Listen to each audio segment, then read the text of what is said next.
Snow had swallowed the road some time before dawn, smoothing it into a white silence so complete it felt unreal, like the world had been erased and redrawn without sound.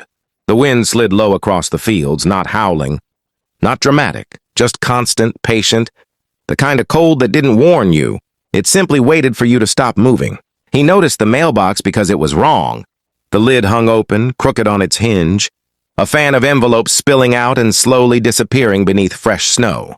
He eased his truck to a stop, engine idling, breath fogging the windshield as he stared. Old Mr. Kowalski never missed his mail. Even sick, even bent with pain, he'd shuffled out every afternoon like it was proof he was still alive. The house beyond the mailbox sat half-buried, roof heavy with snow, windows dark. No smoke curled from the chimney. A tight, uneasy feeling settled in his chest.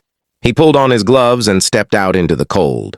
The air hit him like a wall. As he gathered the mail, the paper felt damp and stiff, the ink smudging under his fingers. Foreign stamps, official seals, and one envelope with a woman's name printed carefully across the front. Mail order bride, he remembered suddenly. Kowalski had mentioned her weeks ago, voice thin but oddly hopeful. "She's coming," he'd said. "Long way. After she arrives, I won't be alone." Footprints cut through the snow beyond the mailbox. Small ones, uneven, already filling in.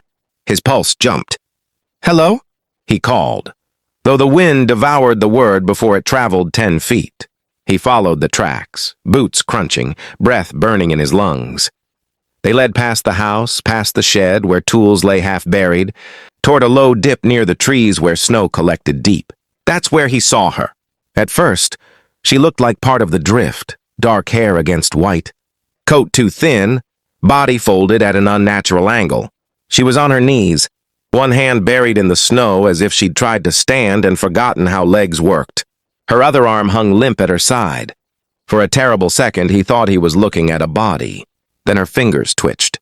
"Oh, no," he breathed, already dropping beside her, not caring how the cold soaked through his jeans. He tore off his coat and wrapped it around her shoulders, the fabric swallowing her frame. She was shockingly light when he touched her, like she was already halfway gone. Her eyes fluttered open, unfocused, filled with raw panic. Her lips were blue, trembling. "Hey," he said, forcing his voice to stay calm. "You're okay. I've got you. You hear me?" She tried to speak. Nothing came out but a faint sound, air scraping past frozen lungs. He didn't waste another second. He scooped her up, cradling her against his chest, and turned back toward the house. Each step felt heavier than the last as the wind pushed against him, snow stinging his face, his arms screaming with effort. She shivered violently, then too little, her head lolling against his shoulder. "Stay with me," he muttered, more command than plea. "Don't you quit now." Inside the house, the cold was worse.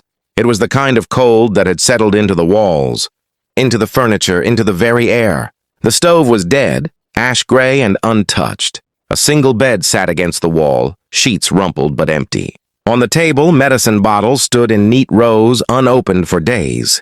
His throat tightened. He laid her down near the stove and worked with shaking hands to light it. Matches snapped uselessly. His fingers felt clumsy, numb. Finally, flame caught, licking at the kindling. Heat crept outward, slow but real.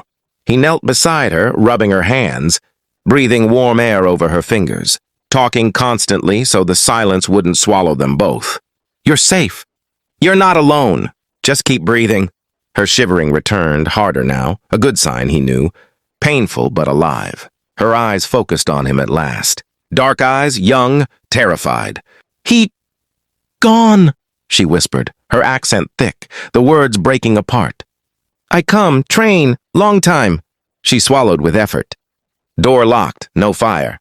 He not wake. The meaning landed like a blow. She had crossed countries, oceans maybe, only to arrive at a house already filled with death. "I'm sorry," he said quietly. Tears slipped from her eyes, freezing at the edges.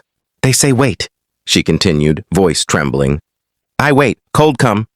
She'd done what she was told, and it nearly killed her. Once her hands could grip again, he gave her warm water, watching color slowly return to her fingers, her cheeks. Only then did he notice the papers clenched in her fist, crumpled documents. Travel papers? Her name printed clearly, carefully. proof of a future that had vanished before it began. She followed his gaze and pulled the papers closer, as if afraid even they might be taken. "What now?" she asked softly. He looked around the room, the quiet, the cold, the life that had ended here without ceremony. Then he looked back at her, alive against all odds, breath fogging the air. "You're not freezing in this house," he said. "That's what happens now." She studied his face, searching for something. Pity, obligation, danger. She didn't find it. Instead, she nodded, exhaustion finally overtaking fear, and leaned back as the fire began to crackle properly. Outside, snow kept falling, burying the mailbox, the road, the expectations of how things were supposed to end. Inside, warmth spread inch by inch, and against everything Winter had planned, she lived.